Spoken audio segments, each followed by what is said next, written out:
Children don't always know how to explain pain. Sometimes all they can do is cry and hope the right adult listens. In the middle of a quiet street, a little girl stood shaking, tears streaking down her face, whispering words no parent ever wants to hear. "I can't close them, it hurts." People walked past, cars rolled by. Then one man knelt down in front of her, and in that moment, Keanu Reeves realized this wasn't a tantrum or fear. Something was seriously wrong. Before we continue, thank you for taking a moment to be here. If you appreciate emotional, real-life stories where compassion and quiet courage make all the difference, consider subscribing and staying with us. Your support helps us continue sharing stories that truly matter. The street looked ordinary enough, too ordinary for the kind of pain that was unfolding right in the middle of it. Late afternoon light stretched between buildings, turning the asphalt a soft gray and the parked cars into dull reflections. People moved along the sidewalks with the practiced rhythm of a city that never really stopped. Phones in hands, coffee cups half empty, minds already somewhere else. That was why almost no one noticed the little girl at first.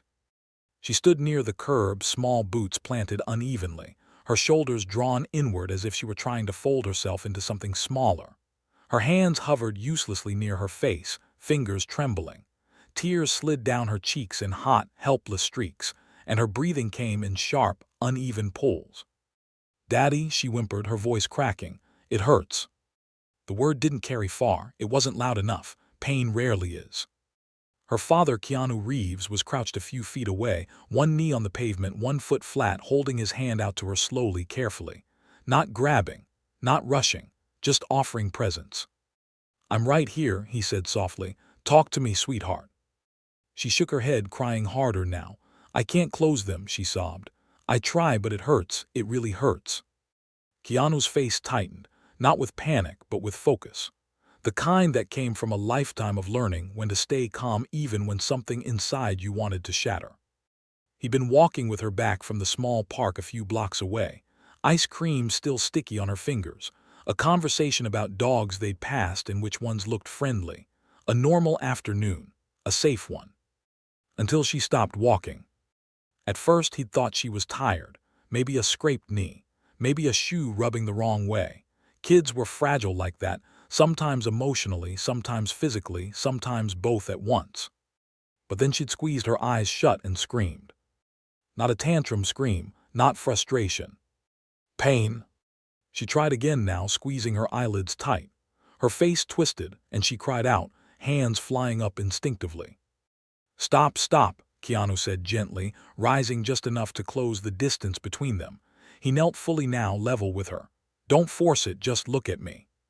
She opened her eyes again, tears blurring them, blinking rapidly as if even the air hurt. Keanu scanned her face quickly. No visible injury, no blood, no swelling he could see, but something was wrong, deeply wrong, and every instinct he had was telling him not to brush this off. "Does it hurt when you blink?" he asked. She nodded, lip quivering, "And when I don't blink?" That stopped him. Keanu glanced around. People were still walking by. A couple glanced over, then looked away. Someone slowed briefly, then continued on, convinced, like so many others, that a parent would handle it. He waved one hand subtly, trying to get someone's attention. "Hey," he called, not raising his voice. "Can someone call an ambulance?" A man hesitated across the street, phone already in hand. "Is she okay?" "No," Keanu said, his voice steady but firm. "She's not." The man nodded, already dialing. Keanu turned back to his daughter. He gently placed his hands on her shoulders, grounding her, anchoring her in the moment. "You're doing great," he said quietly. "I need you to listen to me, okay?" She sniffed, nodding weakly. "Don't rub your eyes," he continued. "I know it feels like you should, but don't. Just keep looking at me."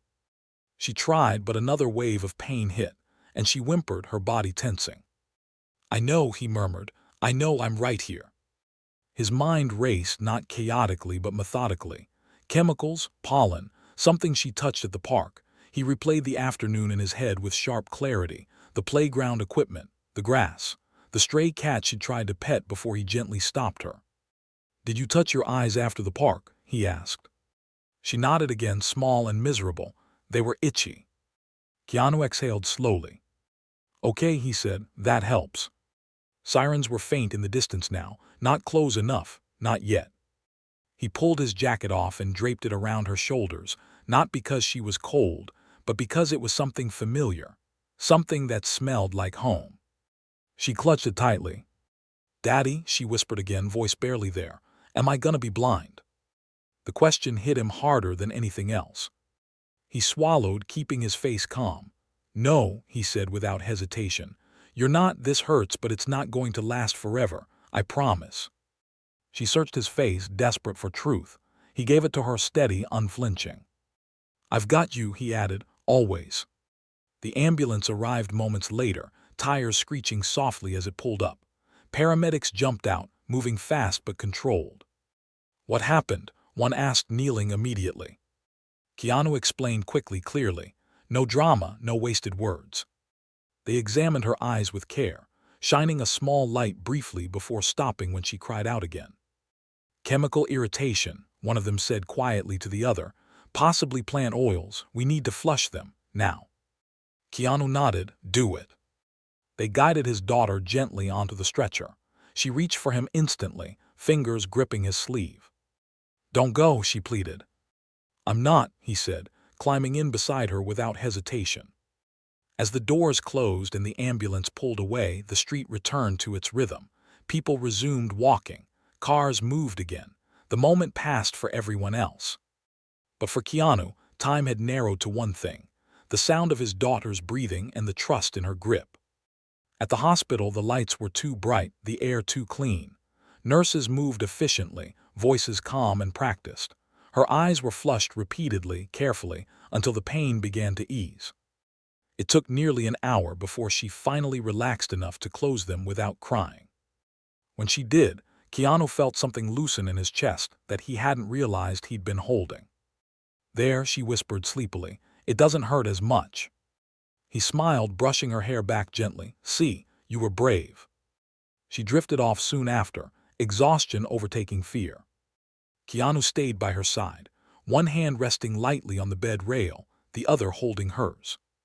He thought about how easily this could have gone differently, how quickly pain could be ignored, how many people had walked past before stopping. He didn't feel anger, just a quiet resolve. Sometimes the most important thing you can do for a child isn't to fix everything immediately.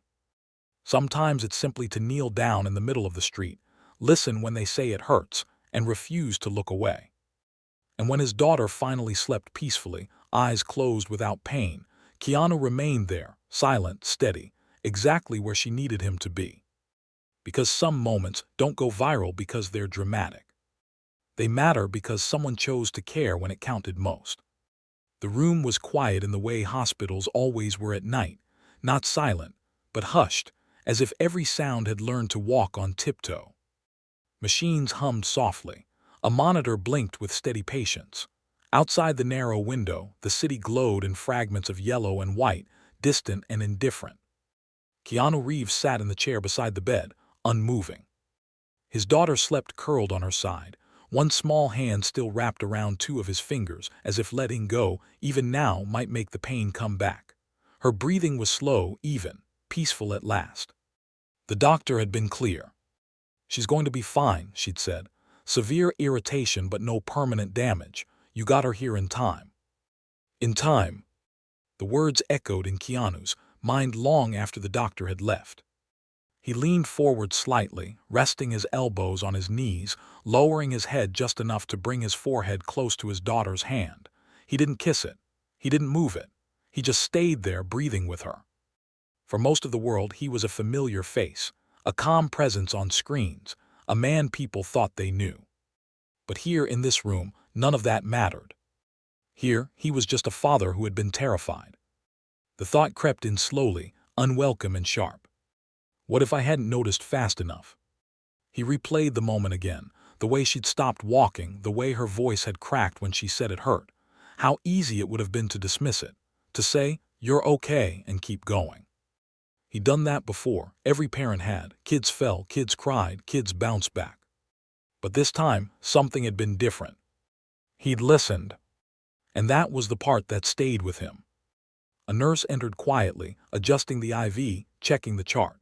She smiled softly when she saw him still there. "You can rest," she whispered. "We'll keep an eye on her." Keanu shook his head gently. "I'm good here." The nurse nodded, understanding more than she said, and slipped back out.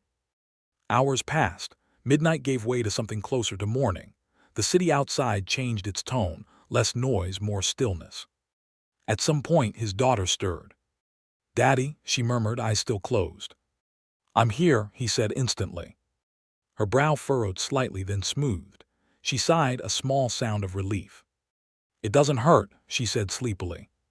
A weight he hadn't realized was still pressing on his chest finally lifted. "That's because you're safe," he replied. She smiled faintly and drifted back to sleep. Keanu leaned back in the chair, closing his own eyes for the first time since the ambulance ride. But sleep didn't come. Instead, memories did. Not just of today, but of other moments, other scares, other times when life had reminded him how fragile everything really was.